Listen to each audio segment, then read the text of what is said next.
السلام علیکم ملګرو، په دغه ویډیو کې در سره د واټسپ په اړه معلومات شیر کوم ځکه چې نن سبا واټسپ په نړۍ کې یو بهترین میسیجینګ کال اپ ده او ډیر زیات استعمالیږي.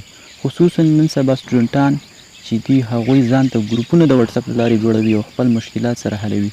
همدارنګه د آنلاین کلاسز لینکونه هم د واټسپ له لارې شیر کیږي. نو کوم سیټینګونه چې زه درته ښایم هغه عملي کړئ او له خپل واټسپ څخه خوند واخلئ. نو دوستانو اوس زه هغه سیټینګونه سټیپ بای سټیپ وړاندې کوم. نو اول به راشئ تاسو واټسپ ته. په واټسپ کې اول هغه سیټینګ در سره شیر کوم او درته ښایم کله چې موږ ته یو څوک او یا په ګروپ کې پکچران شیر کړي یا ویډیوګانې شیر کړي نو هغه آټو زموږ ګیلري ته ډاونلوډ کیږي. نو د دغه آټو ډاونلوډېدلو مخنیوی څنګه وکړو چې دا ویډیوګانې پکچران په واټسپ کې پاتې شي او ګیلري ته رانشي. نو د دې دپاره به اول راشئ په دغه 3 ډاټه باندې به کلیک وکړئ، بیا به سیټینګ باندې کلیک وکړئ، هغه نه به لاندې راشئ ډاټا اینډ سټوریج یوز په دې باندې کلیک وکړئ.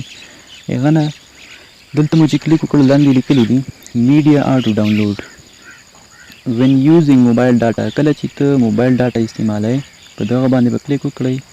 که غواړئ چېرته الاو ورکوئ چې تصویران دې راکته شي ویډیو دې نه، او یا ویډیو دې راکته شي ګیلري ته او تصویران دې نه راکته کېږي، دا بیا تاسو پرې ډیپینډ کوي.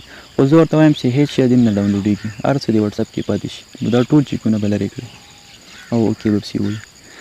بیا بل آپشن ده وین کنیکټډ آن وائی فای. زه ورته وایم وایي چې وائی فای سره کنیکټ وي فوټو آډیو ویډیو ټول دې ډاونلوډ شي. زه ورته وایم نه دې ډاونلوډېږي، دې نه به هم چیک لرې کوي. وین رومینګ دې نه به هم چیک نه لرې کوي. نو کله مو چې دغه سیټینګ وکړه نو ستاسې موبایل ګیلري ته چې کوم آټو ډاونلوډ تصویران سره راځي دا به بند شي. بل سیټینګ چې موږ سره ده هغه یو ډېر امیزینګ خوندور سیټینګ ده. ملګرو کله چې موږ چاته میسیج وکړو نو موږ په دې پوهېږو چې کله هغه میسیج ولولي یا ویې په دې خو موږ پوهېږو چې ده زما میسیج وکړ. هغه داسې چې کله زه چاته میسیج وکړم نو هغه یې وګوري دغه ډبل چیکونه چې دي دا بلو شي یعنې شین رنګ ته واوړي، او کله چې هغوی موږ ته میسیج وکړي موږ یې وګورو نو هغوی هم پوهېږي چې زما میسیج یې وکړ، او که جواب نه ورکوي هغه ناراضه کېږي.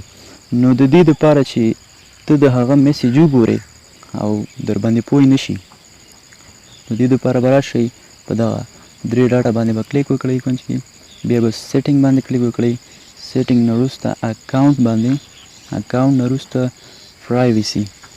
کله مو چې پرایویسي باندې کلیک وکړو داسې یو انټرسپیس خلاویږي، لاندې به راشئ ریډ ریسیپټس دغه به آف کړئ. کله مو چې دا آف کړه اوس تاسو چاته میسیج وکړئ، صحیح ده، تاسو چاته میسیج وکړئ نو تا ته به پته لګېږي چې زما میسیج ده وکړ. خو که تا ته میسیج وکړي او ته یې وګورې هغه ته به پته نه لګېږي چې د زما میسیج کتلی، اگر تا به کتلی وي خو هغه ته به پته نه لګېږي. بل دریم سیټینګ چې موږ سره ده هغه نمبر چینج کول دي، یعنې څنګه کوم واټسپ باندې نمبر په کوم نمبر دی چې واټسپ جوړ کړی هغه چینج کوي بل نمبر ته، نمبر ورته چینج کوي. په دغه دپاره به راشئ په دغه 3 ډاټه باندې به کلیک وکړئ، بیا به راشئ سیټینګ باندې به کلیک وکړئ. سیټینګ نه وروسته اکاونټ، اکاونټ نه وروسته به راشئ په چینج نمبر باندې به کلیک وکړئ. چینج نمبر باندې مو چې کلیک وکړو راشئ بیا نیکسټ. نیکسټ انټر یور اولډ فون نمبر ویت کنټري کوډ. اول به ورسره کوم زوړ نمبر باندې چې واټسپ جوړ کړی به داخل کړئ، هغه نه وروسته په لاندې کې انټر یور نیو فون نمبر ویت کنټري کوډ، هغه نوی نمبر به ورکوئ د کنټري کوډ سره. که افغانستان کې افغانستان کوډ، که پاکستان کې پاکستان، او که بل ملک نو د هغه ملک کوډ به ورسره وکړئ او بیا به په دې نیکسټ باندې کلیک وکړئ نو ستاسو نمبر به چینج شي. بل موږ سره سیټینګ چې ده هغه سټار میسیج ده یا فیوریټ میسیج. فار ایگزامپل ماته یو ملګري میسیج راولېږه، هغه میسیج زما خوښ څه په زړه پورې و، یا یو شعر راولېږه هغه شعر زما خوښ شو، اوس یې غواړم چې فیوریټ لیست ته واچوم نو هغه دپاره به راشئ.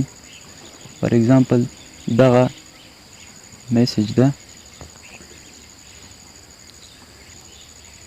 دغه میسیج ده دا زما خوښ شو، په دې باندې به کلیک وکړئ، صحیح ده. چې په دې مو کلیک وکړو سمپل به په دغه هلته راشي په دا سټار باندې به کلیک وکړئ چې په سټار مو کلیک وکړو نو دا تاسو سره لاړل فیورټ لیست ته سټار لیست نه مطلب فیورټ لیست ته ښه دا چې تا سره فیورټ لیست ته لاړه دا به اوس کوم ځای کې پیدا کوو د دې دپاره به راشي په دغه 3 ډاټه باندې به کلیک وکړئ 3 ډاټه سیټینګ نه پاس سټارټ میسیج دی چې په سټارټ میسیج باندې مو کلیک وکړ او کوم میسیج چې تا خوښ کړی و سټارټ کړی دی هغه به